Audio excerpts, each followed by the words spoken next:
देश में नई शिक्षा नीति लागू करने के सरकार के फैसले को लेकर उपराष्ट्रपति एम वेंकैया नायडू ने संतोष जताया है। उन्होंने कहा है कि नई शिक्षा नीति बच्चों और युवाओं के लिए अच्छी शिक्षा को सुगम बनाने की दिशा में महत्वपूर्ण कदम साबित होगी। अपने संदेश में उपराष्ट्रपति ने नई शिक्षा नीति के विभिन्न पहलुओं पर बात की।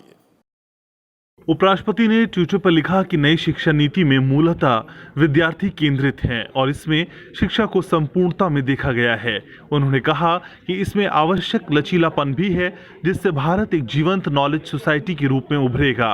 उपराष्ट्रपति ने यह भी कहा कि नई शिक्षा नीति का मूल भारतीय समाज में ही निहित है, साथ ही विश्व भर से श्रेष्ठ विचारों और शिक्षा पद्धतियों को भी स्वीकार किया गया है।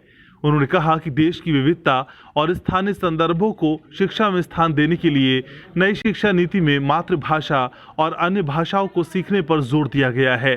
साथ ही भारत की प्राचीन भाषाओं के महत्व को भी स्वीकार किया गया है। उपराष्ट्रपति ने कहा कि इससे विद्यार्थियों में विहंगम विश्व दृष्टि विकसित हो सकेगी।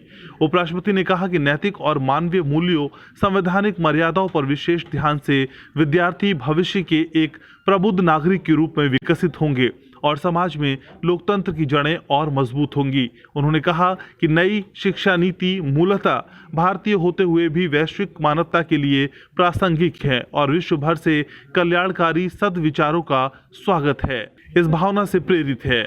उन्होंने कहा कि आधारभूत साक्षरता और संख्या ज्ञान के लिए एक राष्ट्रीय मिशन की आवश्यकता थी और नई शिक्षा नीति में इस सामयिक कदम से प्राथमिक शिक्षा के स्तर पर गुणवत्ता सुनिश्चित की जा सकेगी।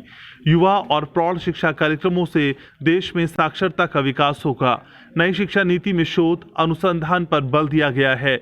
उपराष्ट्रपति ने कहा कि तकनीकी के उपयोग, विभिन्न विषयों के बीच परस्पर सहयोग, सामंजस्य और संवाद, शिक्षकों का प्रशिक्षण, ये सभी सम्मिलित रूप से देश के शिक्षा क्षेत्र में सकारात्मक परिवर्तन लाएंगे।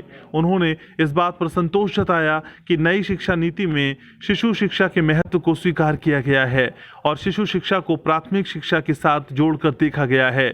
उपराष्ट्रपति ने इस बहुप्रशिक्षित नई शिक्षा नीति को तैयार करने के लिए डॉक्टर कस्तूरीरंगन और उनके सहयोगियों का उनके प्रयासों के लिए अभिनंदन भी किया। Bureau report, Rajya Sabha TV.